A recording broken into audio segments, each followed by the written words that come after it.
बिस्मिल्लाहिर्रहमानिर्रहीम रब्बि इश्रह ली सदरी व यस्सिर ली अमरी वहलुल उक़दतम मिन लिसानी यफ़क़हू क़ौली। तालिबात अस्सलाम वालेकुम।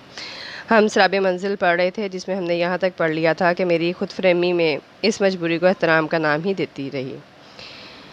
डेढ़ घंटा चलने के बाद एक मोड़ आया जिसकी गुलाई पर चंद गाड़ियाँ रुकी हुई थीं और बहुत से लोग सड़क पर खड़े वाले हना अंदाज में दुरूद सलाम पढ़ रहे थे। ये इस बात की अलामत थी कि इन हज़रात को अपना गोरे मकसूद नज़र आ गया है और मेरी उम्र इस वक्त 32-33 बरस थी। यानी गोरे मकसूद नज़र आ गया कि ऐसा उनके इतनी शिद्दत से, इतनी दिल से, इतनी मोहब्बत से दुरूद सलाम पढ़ने का मतलब वो कहते यही दिखाई देता था कि उन्हें वो जो है वो हज़रत मोहम्मद सल्लल्लाहु अलैहि वसल्लम के रोज़े पर पहुंच चुके हैं और जो है वो इसलिए वो इतनी मोहब्बत से और इतने एहतराम और अक़ीदत से उन पर दुरूद सलाम भेज रहे हैं।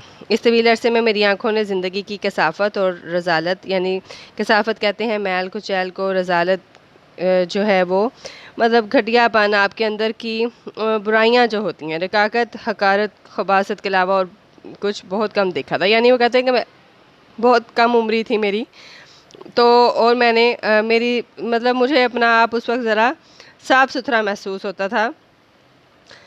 और फिर उसके बाद वो कह रहे हैं कि इन गुनाहगारों को मेरा दिल करता था कि मैं इससे पहले कि मैं गुंबद खज़रा पर नज़र डालूं, मैं जो है वो अपनी इन आँखों को किसी तरह साफ़ कर लूं। और मैंने क्या किया कि ज़मीन से मिट्टी उठा के मैंने अपनी आँखों में फेर ली। उससे क्या हुआ कि मेरी आँखें सूज गईं और इतनी ज़्यादा सूज गईं कि मुझे दिखाई देना भी बंद हो गया। अब बाबे जिब्रील पर लोगों का रश था। लोग मुझे नाबीना तस्वर करते हुए उन्होंने मेरी रहनुमाई की और मुझे वहाँ तक पहुँचाया। उसके बाद फिर मैं वहाँ पे जाता हूँ तो कोई मुझे कोई बात बताता है कि अपनी कोई पानी पिलाता है, कोई मुझसे हमदर्दी करता है और फिर जो है वो काफ़ी देर के बाद वो कहते हैं कि मेरी आँखें ज़रा बेहतर होने लगी आहिस्ता आहिस्ता। जब फिर वो उन्हें एक शख्स नज़र आता है वहाँ पर जो फ़्रांसीसी ज़ुबान से भी आशना होता है और वो मस्जिद रोज़ा रसूल मस्जिद की नबवी की सफाई के इंतज़ामात देखता है। तो उसके बाद फिर वो मुझे मिलते हैं और वो मेरा पासपोर्ट देखते हैं और कहते हैं कि तुम मुझे पढ़े लिखे आदमी लगते हो, आज हम इंग्लिश में बातचीत करते हैं। फिर मैं उन्हें बताता हूँ कि मेरे रहने का भी ठिकाना नहीं है, तो मुझे अपने घर ले जाते हैं, खाना वाना खिलाते हैं। उसके बाद मेरी आँखों में दवाई, डॉक्टर के पास जाकर दवाई डलवाते हैं और फिर मैं उनके पास ही जो है वो रुक जाता हूँ। फिर उसके बाद मैं उन्हें कहता हूँ कि मुझे एक रात जो है वो बाले जिब्रील के बाहर रात गुजारने की इजाज़त दें। तो वो कहते हैं कि इजाज़त तो नहीं है, लेकिन मैं देखता हूँ कि अगर मैं कुछ कर सकूँ तुम्हारे लिए। उसके बाद फिर जब इशा के बाद मस्जिद नबवी के दरवाज़े बंद हो जाते हैं तो वो अंदर ही रहते हैं और फिर अपने सरकारी कामों से फ़ारिग होकर बाहर आते हैं और उसके बाद मुझे बताते हैं कि तुम ना इस चटाई पर रात गुजार लेना। अगर कोई एतराज़ करे तो वो एक मोहर मुझे दिखाते हैं, एक कागज़ देते हैं जिस पर मोहर लगी होती है, कहते हैं ये तुम मुझे दिखा देना। उसके बाद फिर तहज्जुद की अज़ान होने तक कई लोग सिपाही उनके पास आते हैं, लेकिन इजाज़तनामा देखकर वो चुप करके वापस चले जाते हैं। अच्छा, जब फिर वो कहते हैं कि मुझे ऐसा लगता है कि मैं जब अंदर रहा तो मुझे अगले रोज़ उन्होंने मदीना मुनव्वर से मुझे रुखसत कर दिया। मैंने बड़ा चाहा कि मैं यहाँ थोड़ी देर के लिए रुकूं, लेकिन वो नहीं माने। तो वो क्या कहते हैं कि पानी का बर्तन अगर बहुत देर तक आग पर पड़ा रहे तो पानी उबल उबल कर ख़त्म हो जाता है और बर्तन खाली रह जाता है। दुनियादारों का ज़ोक़ो शौक़ वक्ती उबाल होता है। कुछ लोग यहाँ रहकर बाद में परेशान होते हैं। इनका जिस्म तो मदीने में होता है, लेकिन दिल अपने वतन में लगा रहता है।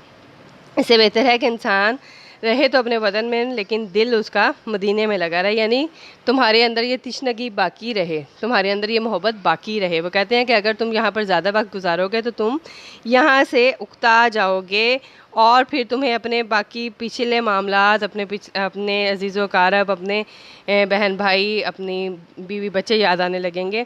तो इससे बेहतर है कि तुम जो है वो याद मदीने को करो, लेकिन रहो अपने घर में।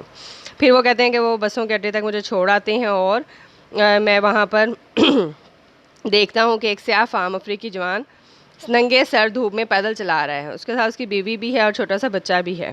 मुझे बड़ा होता है कि ये शख्स जो है इसको पानी पिलाया जाए। और पानी देते वक्त ड्राइवर ने उन्हें बताया कि ये पानी मदीने से आया है। ये सुनते ही उनके चेहरे खुशी से जगमगा उठे और उन्होंने अपने बच्चे के मुंह को भी लगाया।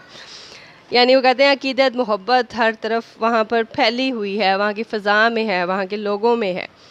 फिर उसके बाद मुझे वो कहते हैं कि मैं जब से जद्दा की बंदरगाह पर उतरा था, मुझे कोई ठंडी चीज़ पीने का मौका नसीब नहीं हुआ था। तो दुकान पे मैंने ठंडी बोतल देखी तो मेरा जी चाहा कि मैं फ़ौरन से पानी पीऊँ। और उसके सामने एक आईना लगा हुआ था। जब मैंने उस आईने में अपनी तस्वीर देखी तो मैं वो देखकर हैरान रह गया कि मुझे यकीन नहीं आया कि वो मैं ही हूँ। यानी उनकी दाढ़ी बड़ी हुई, उनके लिबास, मतलब कि वो कहते हैं कि यहाँ पे एक मेरी शनाख्त थी, एक मेरी हैसियत थी। लेकिन मैं जद्दा जाने के बाद, मैं मक्का मोज़मा मदीना मुनव्वरा पहुँचने के बाद सब कुछ भूल गया। और लोग मुझे बाकायदा क्या कहते हैं कि मुझे वो पागल तस्वर करने लगे थे। ये मेरे हालात थे। उसके बाद फिर वो वहाँ पर दोबारा से जो है वो हाजी कैंप की तरफ रवाना होते हैं। वहाँ पर उनका वही मौलम उन्हें मिलता है और उन्होंने मुझे देखते हुए कहा कि बाबू, हमने ख्वाब देखा कि अब्दुल मुसव्विर ने 10 रुपये रियाल लेकर तुम्हारा रिटर्न टिकट बना दिया। रिटर्न टिकट का लफ्ज़ सुनते ही यानी वापसी का टिकट। तो वो कहते हैं कि हाँ, वो हाजियों को एक शख्स है अब्दुल मुसव्विर जो कि हाजियों को घेर घार कर पैसे बटोरता है, तो उसने तुम्हारा भी जो है वो रिटर्न टिकट बना दिया है। और फिर वो मतलब वापस जाने का। तो वो कहते हैं कि मेरी दरख्वास्त है कि तुम ना मुझे भी रिटर्न टिकट बना दो। वो कहते हैं कि अल्लाह की नगरी में वापस आने का टिकट यहाँ नहीं बनता, ऊपर बनता है। मैंने 10 रियाल उसके हाथ में रखे, भाई ऊपर ही से बनवा दो। फिर उसके वो मतलब रिश्वत लेता है और उनका रिटर्न टिकट बना देता है। 2-3 रोज़ बाद कराची जाने वाला जहाज़ जद्दा की बंदरगाह पर आया और हमारा एम्बेसी का अमला हाजियों को अलविदा कहने आया था। उन्होंने जहाज़ में मुझे सिंगल केबिन दिलवाया जो एयर कंडीशन था और फोम का गद्दा लगा हुआ था। वो कहते हैं कि वापस आते ही जब मैं मुझे दोबारा से वही मेरी हैसियत, पिछली हैसियत पर वापस लाया गया, तो मैं एकदम से भूल गया कि मैं किस तरह से ये तमाम वक्त गुजार कर आया हूँ।